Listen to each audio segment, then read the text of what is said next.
Hello and welcome once again to another episode of the Relentless Watchman podcast. Today I want to talk about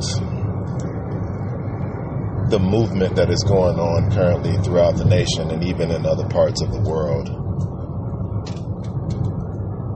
As we are all well aware, there has been a mass gatherings of people all across the nation in memory of George Floyd, more specifically, and others who were recently murdered in police encounters by the police.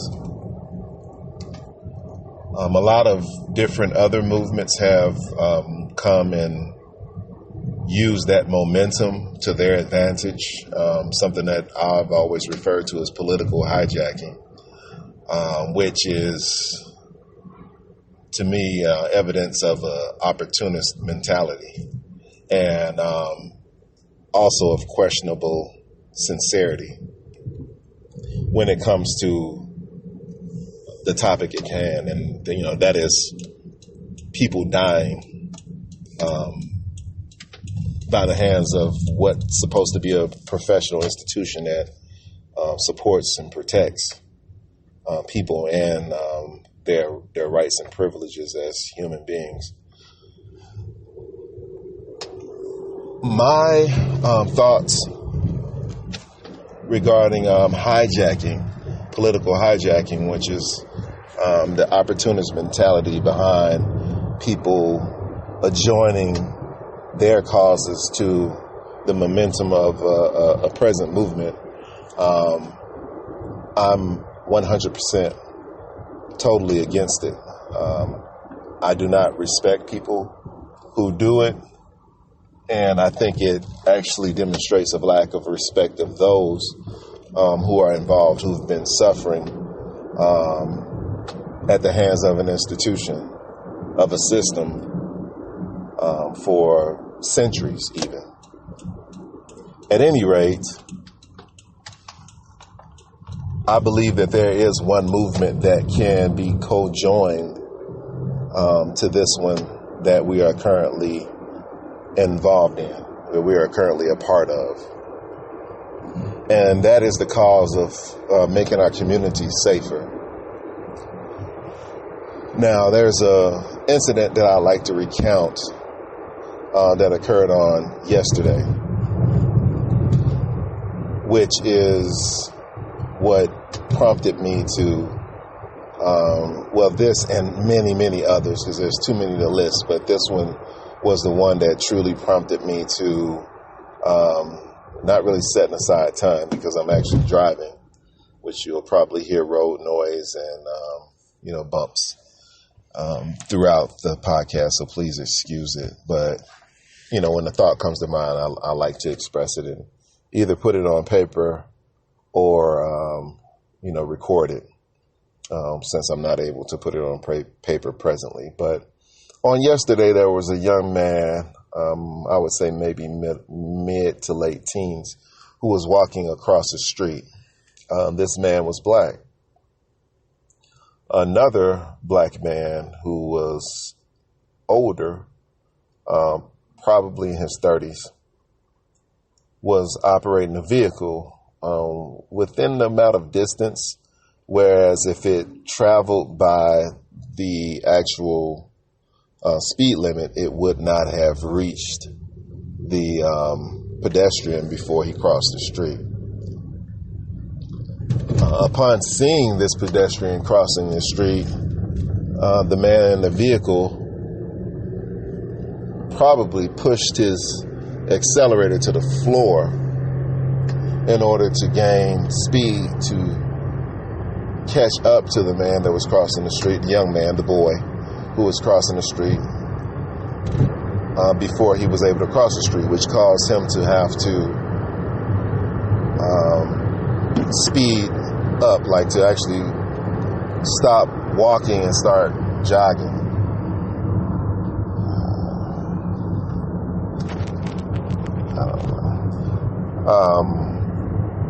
Almost hitting the boy. So he ran got to the safety of the sidewalk, possibly on the other side of a tree. And the man stopped his car and exited his car. Now, it was evident that he did not know the boy because there was no familiarity between either one. Like, there was no calling by name, but it was total aggression. The street is for cars, get the F out of the street, arguing at, like screaming at the boy. And there were grown men who were also there to witness the entirety of the incident.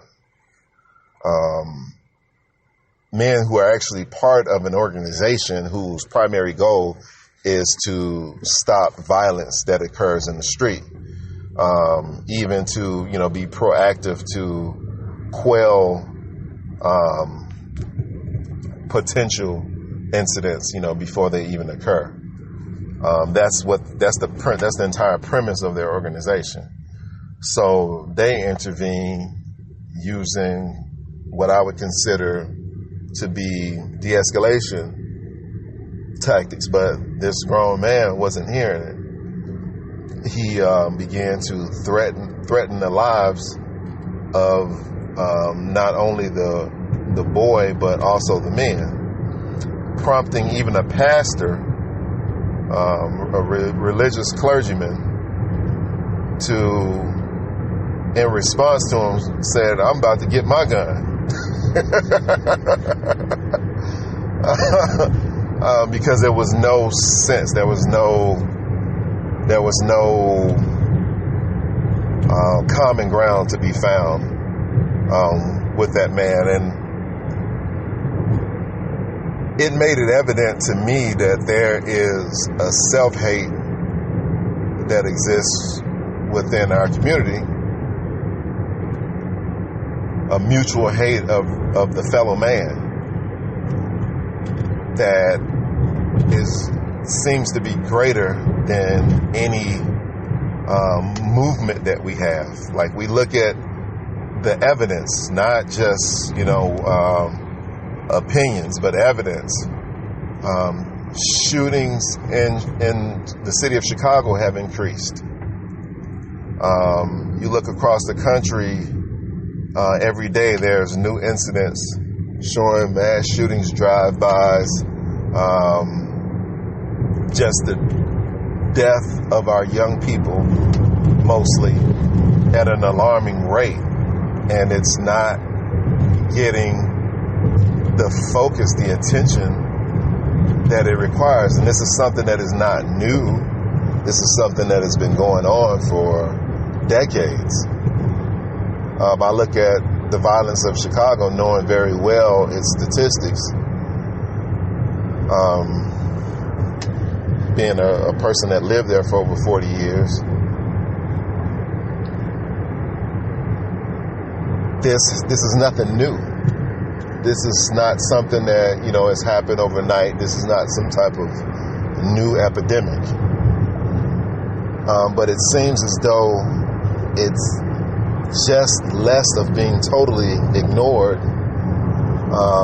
by the greater community. There's no showering of resources on it. There's no presidential, congressional emergency. There's no rush to enact some type of bills to treat it as the epidemic that it is. Anytime you have 18 people murdered in a single period of 24 hours, that's epidemic proportions for a single city. This is not what they consider a third world country. This is not internationally known producer of any type of narcotic where there's warring factions that are in competition with one another. This is a community, a neighborhood of people, a city that this is occurring in, and not the entirety of the city. These are basically very small portions of the city that are experiencing 80 to 90% of all the violence in the entire city. That's an epidemic. If we look at the numbers, there's been comparisons made to the war in Iraq, and over a 10-year period, you have more of your young people, your next generation that dies than people who die in a war between countries. How can you go on to make sense out of that, where it's not, let me drop everything and concentrate and focus on it? How can you go day by day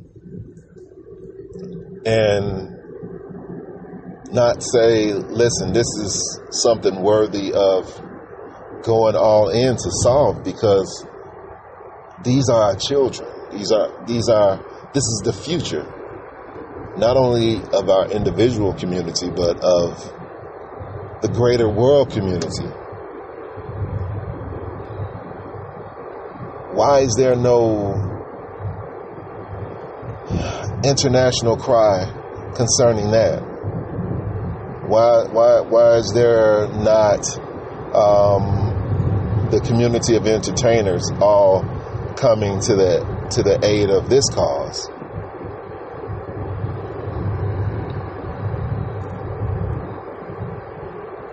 Why can't this cause become part of the Black Lives Matter movement?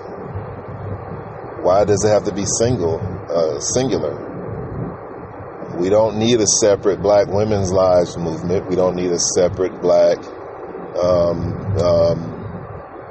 trans lives movement. If it's a life, it's a life. If it's something that's disproportionately occurring with a single group of people, why can't it all be one? And why can't we all come to the aid of it as if it is an epidemic like all the other things, like all the other incidents that are happening in our community where people are losing their lives? I dedicated a large portion of my life to being part of the solution to this, and I can't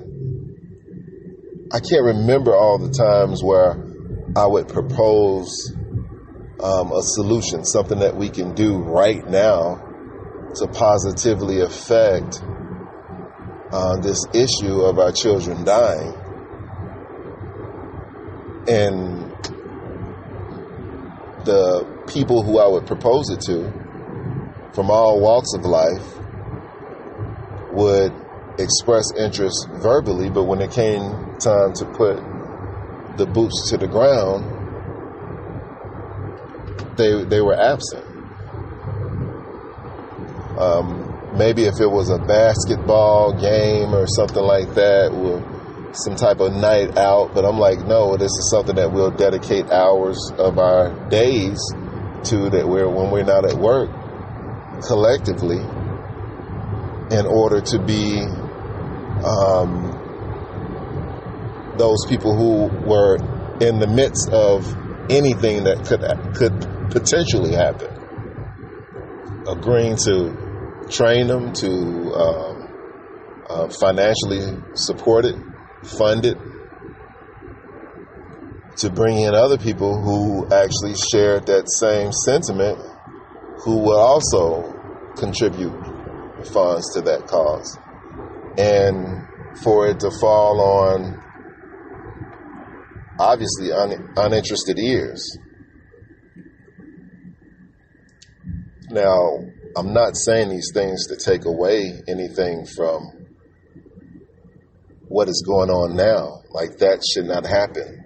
I've always been a proponent, and I've been saying this for years. If you have a public trust position, you should be held to a higher standard.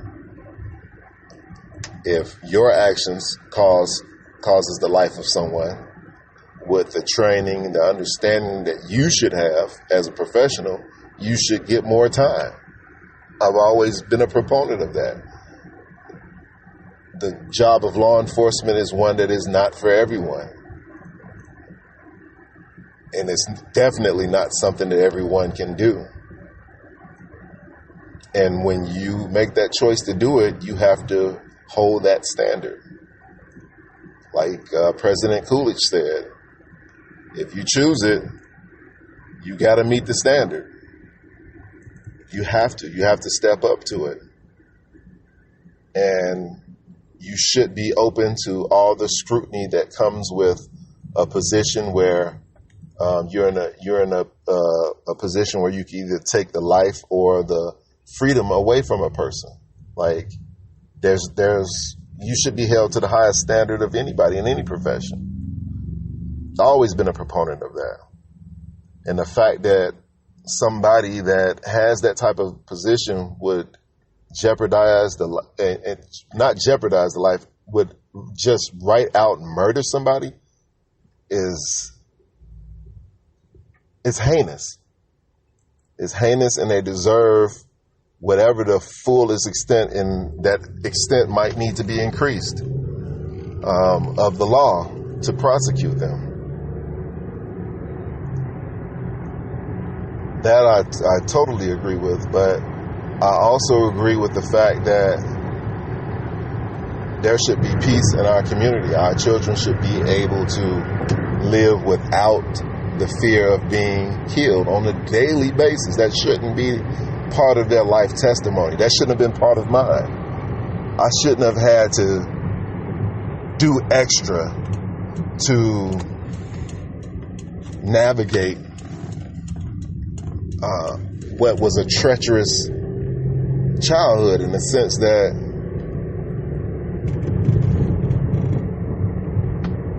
there was more opportunities of death than there seemed to be anything else.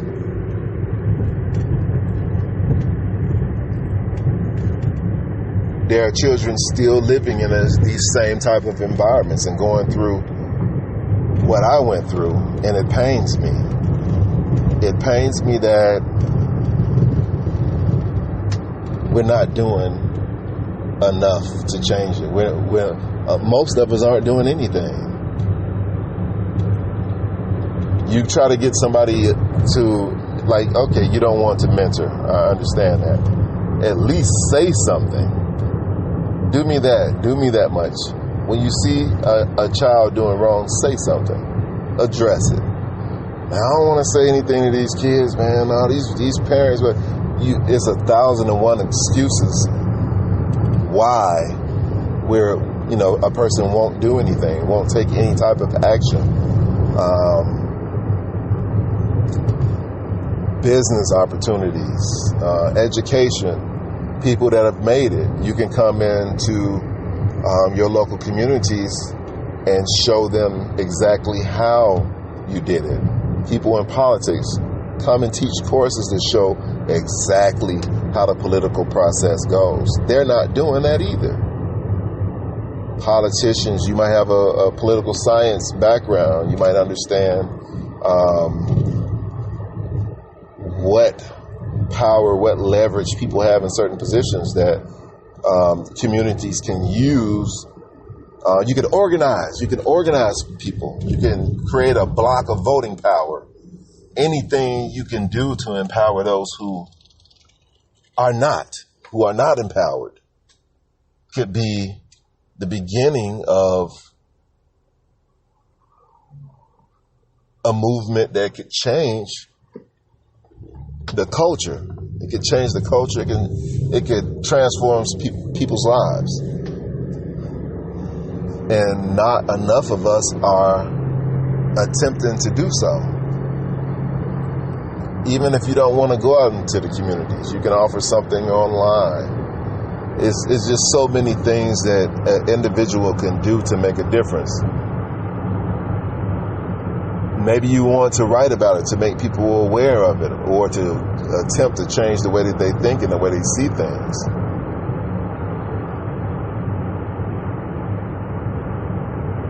Start to impress something upon their hearts to realize that that child could have been you. That's what I always think about. Like, none of my friends that I grew up with just knew we were going to live to be older gentlemen, middle-aged gentlemen. None of us knew that for sure. We hoped. What the reality was for us more so was the fact that, dude, we're in a neighborhood where they shoot every day. We have to travel through other neighborhoods in order to get to school, to get to work, what have you, where the tension is so high, seeing an unfamiliar face can be all that's needed in order to cause your death. I remember walking home one day, and I turned a corner to get to my house. There was a person standing outside. They saw me and immediately jumped and motioned to pull a weapon before they realized that I wasn't somebody who they thought that I was. But had that not connected before they acted, there's a possibility that I wouldn't be here today.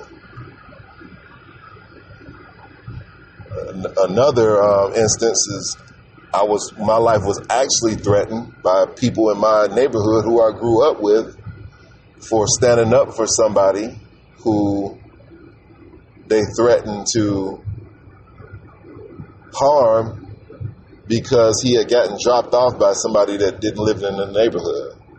So they were going to shoot me because I was helping them.